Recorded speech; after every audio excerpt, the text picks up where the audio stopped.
looked like it was not. Maybe that was happening here. But I think that we are now live on YouTube. So welcome everybody to the show on the YouTubes. But yeah, just please let us know that you can hear us, that coming through, that the audio coming through, the visuals going through. Because as we've talked about in the past, unfortunately, when you do these live shows, there can be some last minute hiccups and errors and that kind of stuff. But I think that we are good to go now.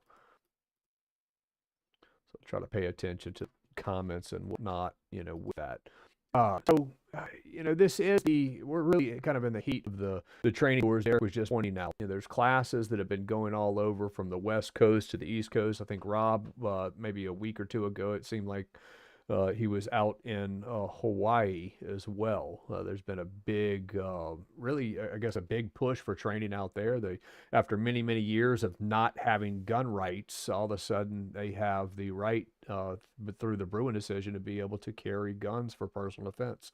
And so through that, there's been a strong interest in training in Hawaii. So I know that he's been out there for the past couple of years to provide courses for that. But yeah, lots of classes going on, lots of instructors, everything from medical stuff to long range stuff to handguns and rifles to hands-on, all kind of stuff. So if you haven't taken a look at the website to see what classes are near you, be sure to do so at the pdntrainingtour.com website.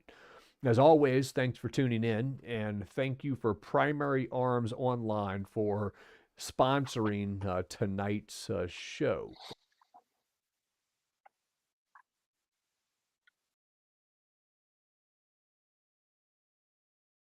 If you've probably been to their website, I know it seems that most in the gun community have, but if you haven't, why not take a look at it? They're always offering different coupons and discounts, so be sure to jump on their email list as well to be able to get the latest, greatest with their offerings. But if there's something you're interested in that has anything to do with this show, then they probably have that ultimately available for you. So be to the website if you have not. But again, to them for sponsoring tonight's show, which is going to be on Drop Safe with Guns. Deryck, yeah.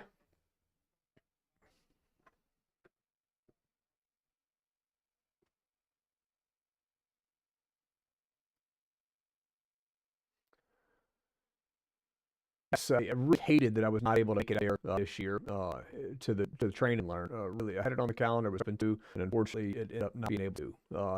Could y'all let me come in if Deryck has a delay coming in, or if it's just something that I'm seeing? I'm gonna try to refresh you real quick. Hopefully, it doesn't mess things up. And kind of disappear and then come back in. Now, I'm seeing Deryck coming in is a delay, so hopefully y'all aren't. I mean, kind of mess with things. We show stuff on video. If y'all haven't tuned into the live show for the past months, there have been all kind of new rules when it comes into having banana-shaped objects on live video. And so we don't get to show this kind of things tonight, but we will talk about the different pieces and parts of them. But yeah, it should be an interesting show. Deryck, lots to talk about, man. It's ultimately, where do you think the best place to start is?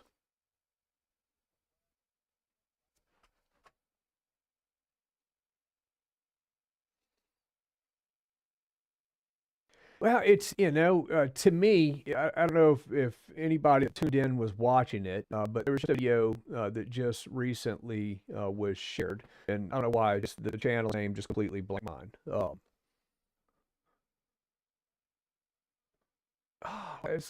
Ben Stoker.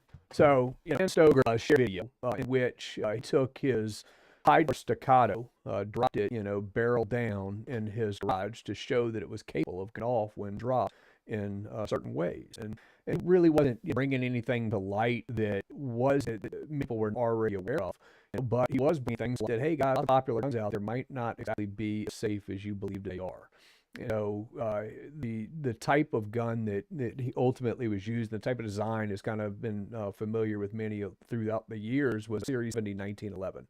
In the sense that it is lacking a part that a lot of modern firearms have, but not all of them. And so to me, that would start a conversation back in the industry with that video. Like, wow, here's a super popular gun that just went off in somebody's garage. Now, he did it the safe way, right? He pulled the projectile out of the bullet, so it wasn't a primer that's being ignited, in there in the garage. But yeah, very high-end, popular firearm that went off. And it's not, that specific brand in a sense that it's that specific design or one of the many designs that's available, that exist out there. So I just figured it'd be a good conversation to have on Training Show. And of course, we invite all kinds of, we invite your comments and concerns, questions that you have throughout the show. We may have opportunities to address. You may point out something that, we're thinking about. But I'm going to ask the question for the show is that, all of you that are tuning in, do you believe that a firearm should have the feature of being completely drop safe, or as much as drop safe as we could, expect mechanically on a gun you carry for personal defense? And if you do believe that, drop in the comments, what is your favorite gun? What are you putting your trust in? Kind of like and I say trust, I'm sure Deryck is as well. As I'm sitting here, having a live show, I have a shaped object, in a holster in my pants that's currently pointed at body parts, right? And so there is a layer of trust that goes into that if I'm carrying a gun from day to day, I should have the expectation that I don't have to worry about the gun going off, when it's in that holster pointed at body parts, where ultimately I could get injured, or really anyone could get injured for that matter, making sure that I'm not a liability to others.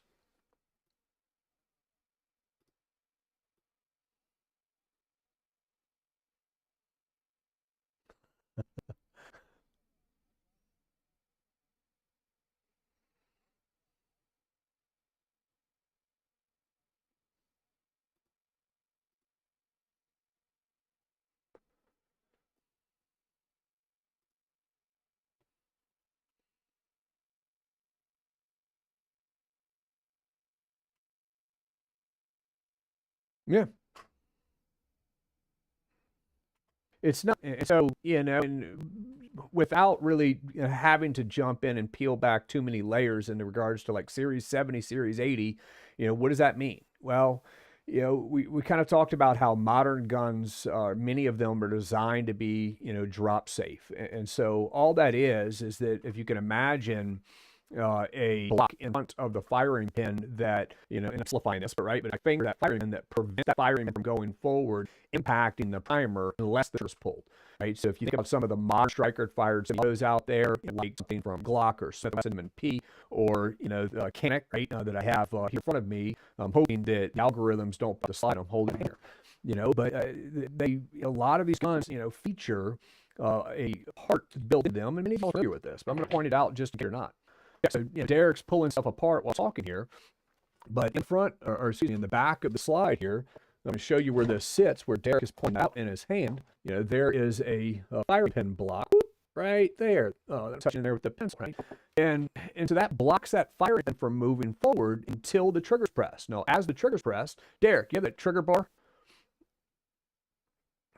So I'm still some delay. So I'm thinking you're holding up the trigger bar, but when the trigger is pressed, as that trigger bar comes back, that you see that bump on the trigger bar, it pushes up on that firing pin safety and allows the path for the firing pin to move forward. And many modern firearms are designed with that, including the Kendrick that I have here, including the parts and pieces from the Glock that Deryck has. But not all guns have this. And so the Series 80 incorporated that feature in that 1911 design.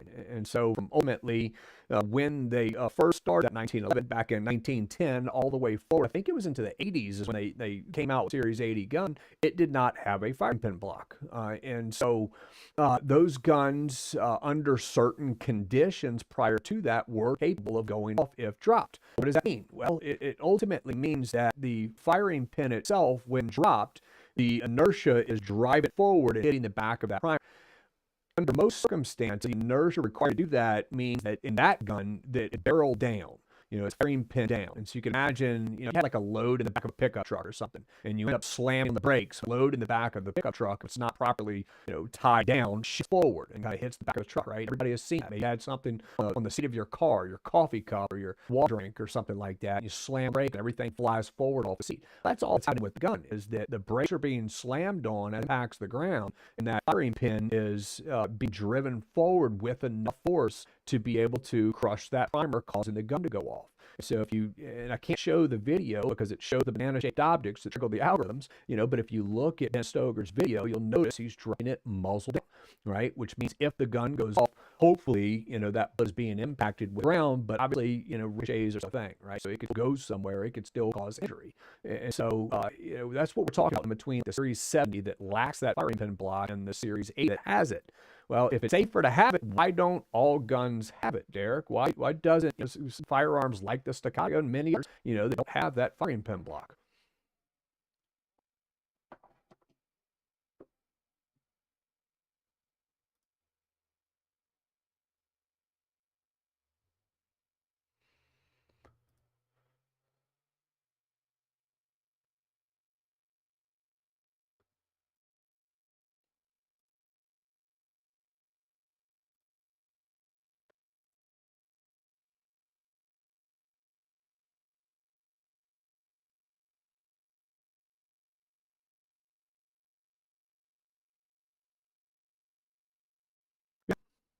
Yeah, absolutely. Less parts, it simplifies it. But if you feel the difference between triggers of Series 7 and Series 8, there's a noticeable difference. You have a better Series 8 gun.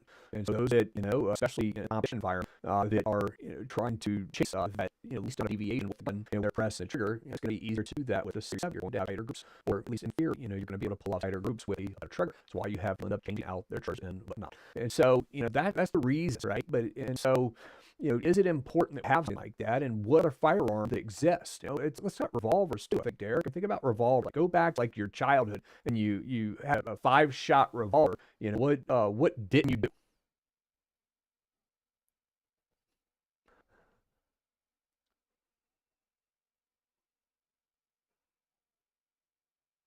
That's exactly right. You go back to my childhood, and it's like I can't tell you how many people.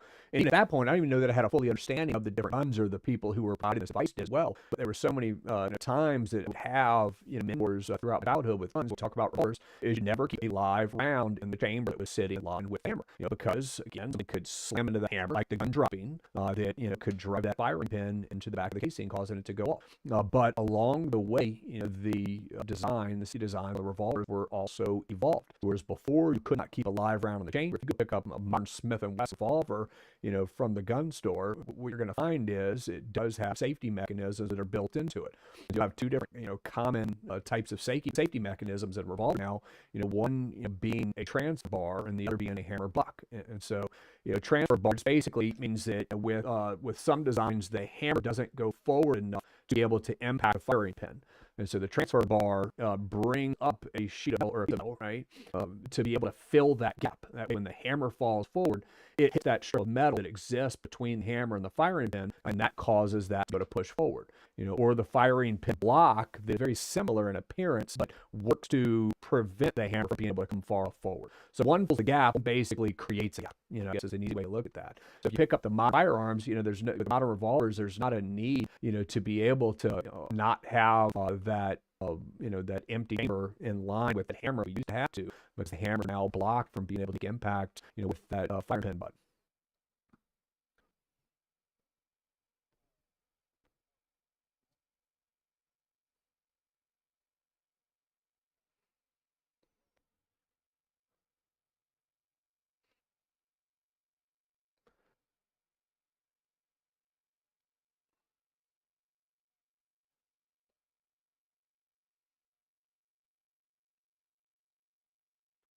I think let's take away the firing pin hammer for a second. Think about just the ones with that flat hammer. The different manufacturers use different designs. I think like some Wesson, uses a different design than Morris does, right? So it just kind of depends on what manufacturer is designing that revolver. They could either use that transfer bar or they could use that pin block. And so the ones that have the fire pin on the hammer can't use the transfer bar because firing would be hitting the metal. And so on those, you would have the fire pin block that would slide up that prevents that hammer or prevents that firing pin from being able to reach the primer. But yeah, I mean, there's definitely, there's still some revolvers that exist out there that may not be drop safe. And with any firearm that, that you're training with, that you're carrying, you're just having fun at the gun range with, it's important that you understand how that firearm works because you may need to be able to, do extra things to mitigate the additional risk that you may be exposed to at different types of firearms. And so, having guns that aren't purely drop safe is probably more common than a lot of people think. And another very, very popular firearm that runs into that in long guns is a lot of them. It's not one particular design. You think about shotguns and AKs and AR-15s. They all, kind of, not should say all, but many, most, a lot, of these different designs all incorporate a floating firing pin, that is able to bounce around. And some of y'all watching the show may have seen like an AR-15, right? You chamber around, maybe you shoot down, and you end up taking that cartridge out of that rifle after, and all of a sudden you see that tiny little dimple on that on the primer. Right? It's like, whoa, why is there that tiny dimple there? That's because the firing pin is loose, on the inside of it and able to bounce back and forth. And so when you send that bolt forward, chambering that round, again, that whole system's coming forward. The brakes happen. When the brakes happen, the firing pin is still shifting forward a little bit, right? And so in theory, the firing pin could drive forward with enough force to impact the primer, causing the gun to go off. And so, Derek, you had students ask about the little dimple in the primer.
And it's, and Derek talked already, or, where a lot of policies that exist in law enforcement agencies that they do not keep down chambered in the weapons, whether it's a shotgun or, something like a carbine or a rifle.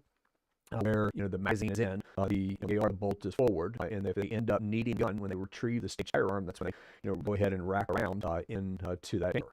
And one of the reasons for that is the concern that some sort of inertia could cause the gun to go off when somebody was not intending for it to go off.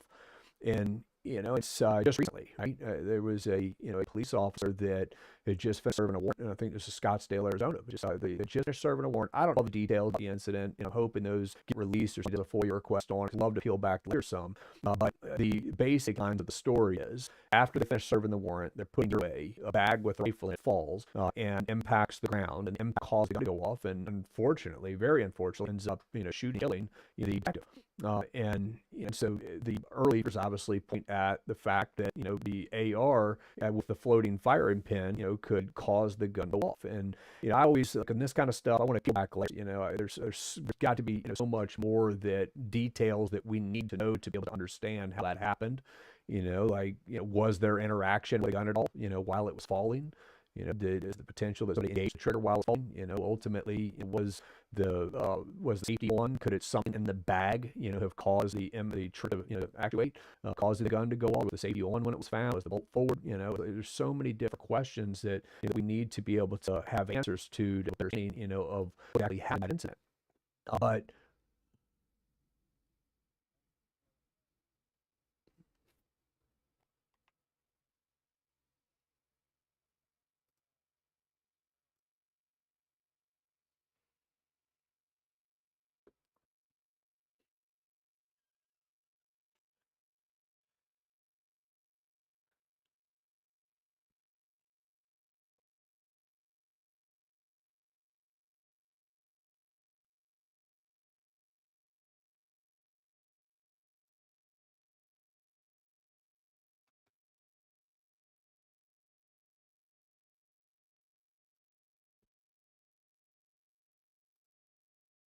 There's all kinds of things that's true. And I think that, it's, and I didn't serve the military, right? And so I don't have that experience to all with it, but I sit back and think about how many people in the militaries around the world that are using some variant, of the type of guns that we're talking about, that are interacting with it on a daily basis, where it's falling off of vehicles, where it's falling out of hands, where all of this has happened. And, we don't have these documented cases of, all of this proof of these guns just not being drop safe.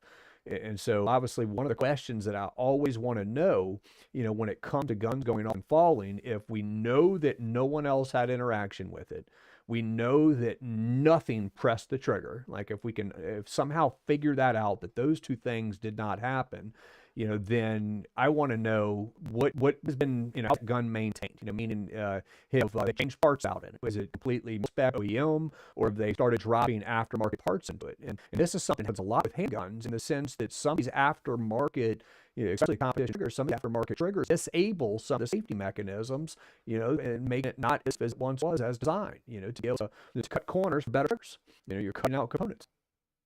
Yeah.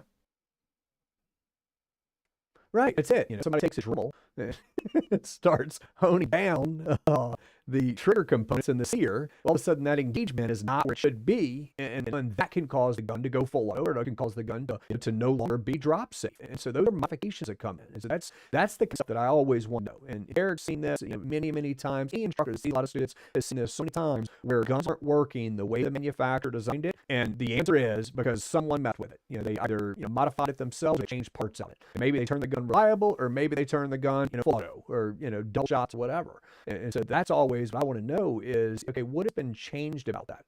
And so, when you think about like the ARs, the same thing applies as it does with like the series, 70 and 80, in the sense that, or the series 70, the 1911s, if we're dropping the rifle or handgun in a way that the firing pin is parallel with ground, right, it doesn't have that inertia to be able to push it forward. So generally speaking, if we're talking about just a free-floating firing pin having enough inertia to crush that primer, we're having to talk about that firing pin being oriented to where it's going towards the ground, where the ground stops and the firing pin does not, right? And so can that happen? And many people have played with this and have tested this. And again, we're not talking about dropping guns from airplanes, helicopters, and having it go off. Well, if you have a gun for chest height, should you have to worry about that AR going off? And I don't believe that from that height that you can generate enough force with that firing pin to be able to crush that primer. Because you have to remember, when you send a bolt forward, it generates a lot of force and drives that bolt forward, and again stops, and that firing pin continues. And that's where the little devil comes from. And so I just don't think that you can, under those types of circumstances, get that to where you could repeat it. Now, there's always exceptions, right? Let's say you haven't cleaned your rifle in the last 10 years, and it's all completely gummed up in there, and that firing pin is pushed forward, that bolt to where it's not just bouncing forward, but it is stuck forward and drives forward. I think that you could possibly cause that to go off. So that's obviously a concern. I've seen what I believe that to be true, with guns where somebody racks around and bolt goes forward and then goes off.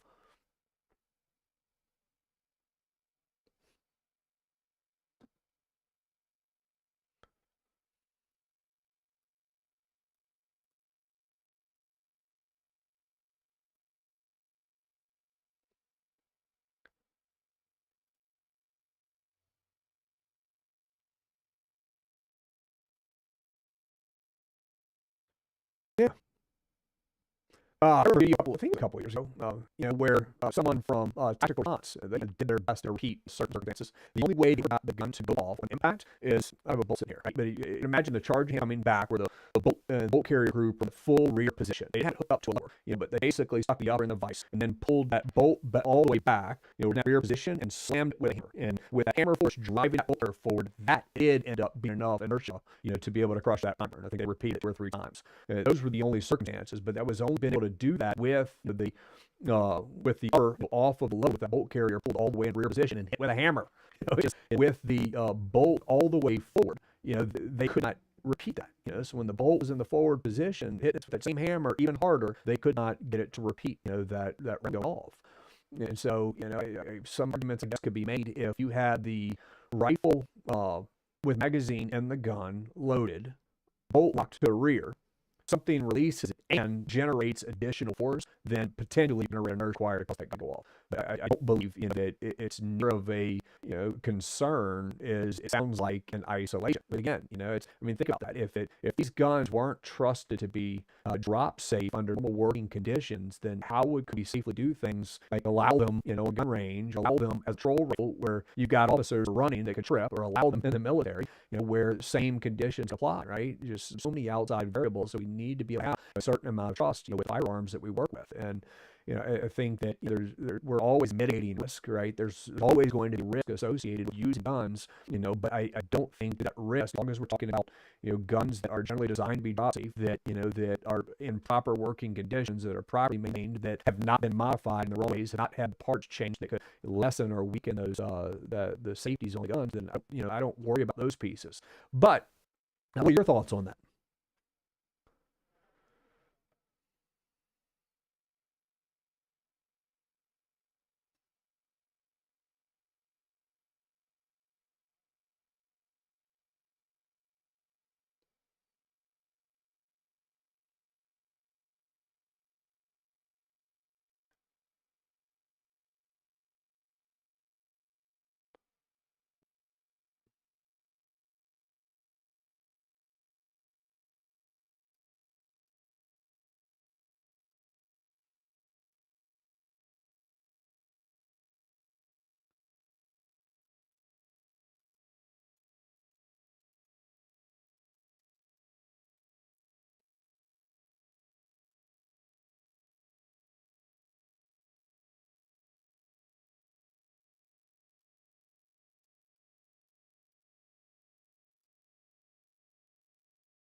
But I don't, it was a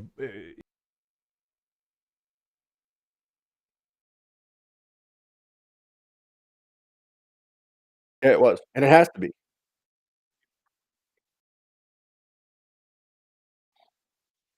Yeah, and I'll tell you the truth, like, and I think you're the same way.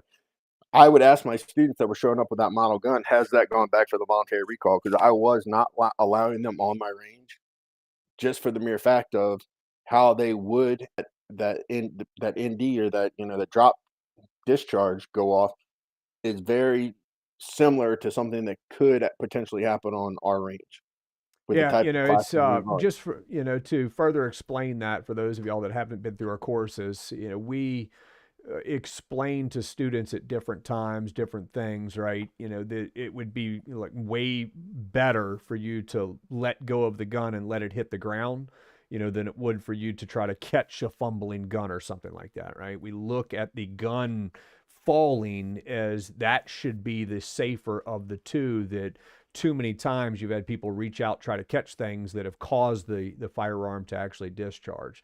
And so we put a lot of emphasis, on the guns, being drop safe. And so if that was something that we could not trust with, certain manufacturers, then, those guns were, firearms that we were, not allowing, on the range, for that, because we, as instructors, we've got the responsibility, to make sure that we're doing things properly to mitigate the risk as, as best as we can to help ensure the safety, of the participants of that class. And, all of it is a risk and benefit thing. But, no one should go to a training class and leave there needing medical attention, right? Like that shouldn't happen, So we want to make sure that we're doing things properly to set that up for success. And I don't want anybody to get me wrong. Like, I don't think that, if you carry a SIG, you're being reckless. Like that's not it at all. If that was the case, we'd have a whole lot of people getting shot by him. I'm just bringing it up because it's one of the most well-known instances of a new model coming out. I've had students say, "Well, why don't I just have a thumb safety, an external manual safety on my gun?" And that's another whole can of worms we could open up of why you shouldn't need it. It shouldn't be part of the gun. It's a bunch of extra training you need to. But if your risk assessment of yourself and your life, and you decide you're carrying a gun with a thumb safety, go for it. Like my criteria is if I'm going to carry a modern striker fired gun, which is all I'll carry, I need to have a trigger block safety. So I don't know if anybody can see that, but you need that little. I want that little extra tab sitting on the end of that trigger, so that I know that that trigger is not getting pressed unless my finger is getting on top of it to deactivate it. So everybody's going to set their own criteria for what's acceptable risk and what they want in a handgun for themselves. And you're just going to make a choice. Like just like the Series 70 1911s. Like I'm not going to go out and stop everybody. Like I'm still allowing staccatos in my class now that I know it's a Series 7. I don't find it to be that easily repeatable that I think it's going to be that it would be a safety issue on one of my ranges. Yeah, and Right. I think that with the orientation to be able to repeat it, does, put that muzzle in a downward position as well. And also, like, we're not I mean, even on an indoor range, but primarily, you and I both are outdoor range guys. So, the ground is usually not even, like, close to concrete hard. So, that's another factor that needed to be in place for that to actually happen. Yeah, definitely so. Um, and again, there many concrete ranges that exist out there and stuff as well. And it kind of goes back to what you were talking about, with even Sammy specifications before is what has to happen, to be able to repeat this, and not just with a Series 70, but with any of the type of guns. Like I said with the AR-15, the video I watched previously, was a couple of instructors from tactical response that were hitting it with a big old rubber mallet, where the bolt slamming forward. So are we going to see that in any normal use? And I don't think that you do, under normal circumstances, I don't think that that's something that we have to, to have that kind of concern with. So, do I allow AR-15s in the class? Absolutely. Do I allow AKs? Absolutely. Do I allow shotguns? Absolutely. And we know that, we need to do things to properly mitigate risk. And some of that is handling, some of that is the way that we set the firearms up. Some of that is staying away, from certain types of modifications, with different guns that could take away some of that manufacturer's risk mitigation, and increase the risk, of something bad going on. I mean, I've seen an AR dropped out of a helicopter on a fast rope exercise. I can't tell you how high. It was high. It was high enough that when it got picked back up, the barrel was bent and it did not go off. And I guarantee, and I can tell you for a fact that that gun was loaded. Now it was loaded with blanks, but a blank has a primer Yeah. and it's probably a softer primer. So it would have gone bang at least once if that gun wasn't drop safe. And I mean, high enough up that it actually bent the barrel. So, what happened was the guy started it off, went through, and his sling just wasn't like done right, and the sling just whoop, and the rifle just went came off. It happens. Now with shotguns, like we sort of breezed over shotguns. Shotguns like have a different sear engagement action for the most part, and it hasn't changed actually. And a lot of people might be surprised that older shotguns, if they've been upkept with springs and stuff like that, are, from what I've seen and studied, are actually safer when it comes to dropping than the newer stuff.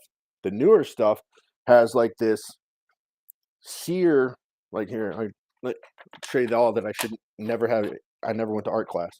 A sear on a shotgun, you have sort of like this little arm with a little spring on it, and then the hammer comes back, and it's got like this little cutout like this. So I don't know let's see if I can get. Is that visible? Uh, yes. Yep. Sorry. All right. So we got our little spring here.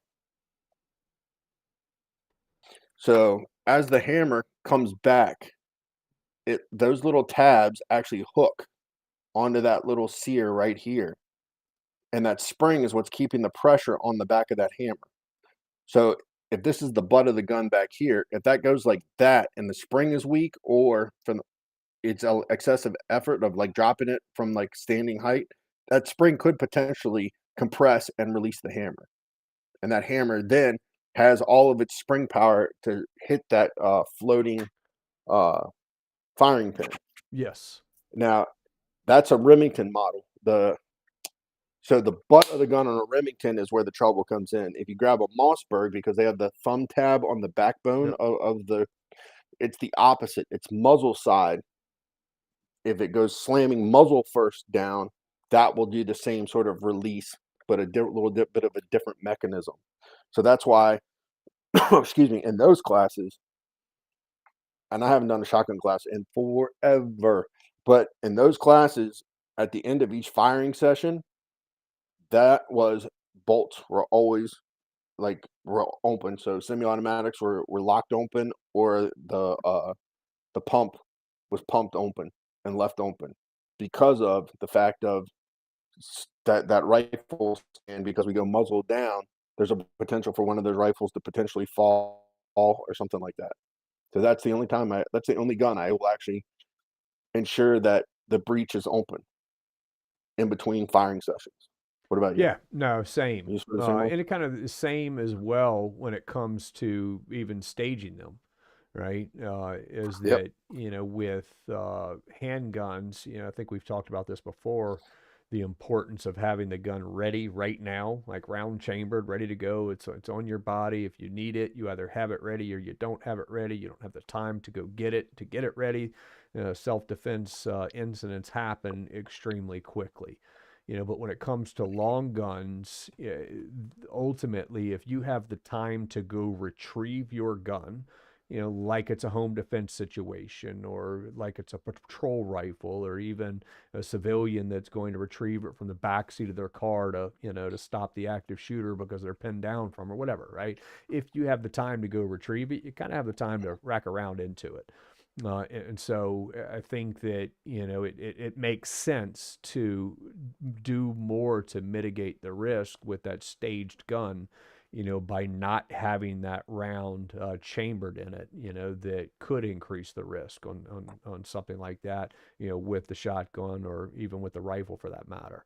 Yeah. But yes, anytime that those guns are, no longer being, in control, of that person, in their hands, in that control of that person, it does make sense at that point to go ahead and make sure they're open. Yeah. But like rifles, like my defensive AR rifles are sitting there round chambered safety on because the AR as well as the AK with the safety on, you cannot pull the trigger. And pulling of the trigger is what releases the hammer. Whereas on the shotgun, the safety Right, on prevents you from pulling the trigger. But as you saw from my little diagram, right. it can release itself. And in fact, a shotgun with the spring on the sear broken, you might not even know it's broken. Like because it will still work without that spring there. Or as that spring gets weakened, it'll still almost always work.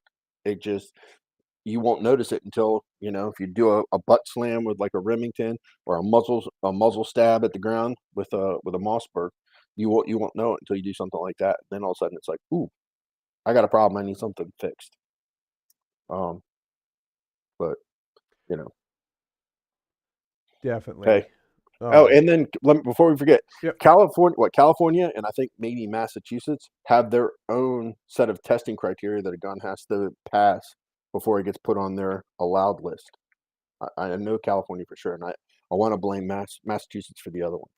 Yeah, I think that is the other, if I remember correctly, manufacturers have to send I think multiple variants of each model, each SKU number that, ultimately that they would want to sell inside of that state. And, those all have to pass that drop safe testing. Yeah, but if you're buying a gun from one of the major manufacturers, I guarantee you it has been tested, and the manufacturer has to put out the money for it. And the manufacturers with liability law and everything else, the last thing they want to do is deal with lawsuits because they missed something in testing on their firearms. So you know, but this is the reason when I tell people, then they show up and they're like, "Well, this gun's been in the family forever," and I'm always like one of this, like this is a Browning, the slide from a Browning high powered that is actually from World War II era, and like this one, I can actually stick my finger in here and push on the little back of the plunger, and I could feel the firing pin on the spring actually touching the back of my finger. So this is sort of like the close to a Series 70 Right. No, show length the 11. interior side of that slide, where, and I'm going to show at the same time. Oop, if I can get that up there, on this one from the Canic, right? So we see this firing pin safety here, where the firing pin, excuse me, where the trigger bar, pushes into to be able to engage it, that allows that firing pin to then move forward. So you can see that it's lacking on that high power design, but it is here on this one. And so that's kind of what we keep referring to, with those firing pin safeties. Yeah, but Ultimately, this is like Derek said, if you're buying modern guns or at least a modern design, you should expect, to have those kind of features that are built into them. One of the questions that we got that I saw was, what everyday carry guns are known to be drop safe that kind of meet, and have these types of features, that we are talking about. And one, would be like the example that I have here, from Canic, with this one. The Meta MCI, it has, all of those features built into it. So Deryck, separately, you can show the trigger shoe. Nope. Oh, Yep. trigger shoe. Yeah. So this one is from a Glock, but on the face of that trigger, you see that little additional uh, tab that is sticking out, right? That's spring actuated. Y'all have seen those before, but that trigger cannot go backwards unless something is depressing that tab. No, when I say something, it doesn't know the difference between, marker and a backpack, versus your finger for that matter. That's why we have holsters, but once that tab is pressed in, the trigger can then clear the spacing of the frame, allowing that to go back. Well, then additionally, you've got those firing pin safeties, and of course you have the disconnect internally with the trigger itself, and so you've got all three of those that are working together that will help make the gun not drop safe. So like this design, the meta design from Canic, certainly that meets that category. Glock came out with their safe action pistol design in the 80s. That meets that category. The Smith and Wesson M&P series, Rob's Avidity Arms, PD10. The SIG P320 or the 365 series doesn't have that tab safety on the face of that trigger. Some people are okay with that. Some people prefer, to have the trigger mechanism that has that built into it as an extra layer of protection, preventing inertia from causing the trigger to go back. All right, But so those are some pretty solid examples that exist out there, Deryck. yeah, the SIG has its drop safety now is I don't know if they changed it on the recall. I know the recall from what I've seen was a different what I believe to be a lighter trigger shoe that made it not able to get enough inertia of a drop for the drop to actually make all that happen. But their drop safety is sort of like a little hook, and their guns sit in a full cocked position, right? That's the other thing about modern striker fired guns. Different manufacturers have their slide and striker configuration sitting in a different condition when the gun is loaded. So like a Glock, when it's loaded, it's in a like a half cocked position. So that spring that you all saw when I pulled out the striker earlier is not in a fully compressed position. You pulling the trigger completes the compression for the gun to fire. Whereas like some models like Springfield Armory, the XDs, if I remember right, they sit in a full cock position, and when you pull the trigger, that releases it and undoes all the spring pressure, like a 320 does the same. Correct? Yes, I think the SIG. I don't know if it is fully cocked or it's like 95%, Yeah. 90%, but it's certainly way more than the Glock being at half tension. Yeah. And it may be that it's under full tension, that all it is doing is just releasing that striker, and driving it forward. And I But mean, the reason they do it, a lot of them do it is like if you'll fire a gun that's in a partial cock position to start, and those that are in full cock position, usually the ones that are in the full compressed position has a what feels to be a smoother trigger press because all you're doing is pulling the sear down and away to release the striker. Whereas the Glock and then like the Avidity arms, you are applying that last 3 pounds, 4 pounds, 5 pounds, whatever poundage of spring tension before it drops and lets it go. So some people are like, oh, I like the smoother or the crisper trigger release of you know Model X from this manufacturer. right, And that's one of the reasons the triggers will feel very different, across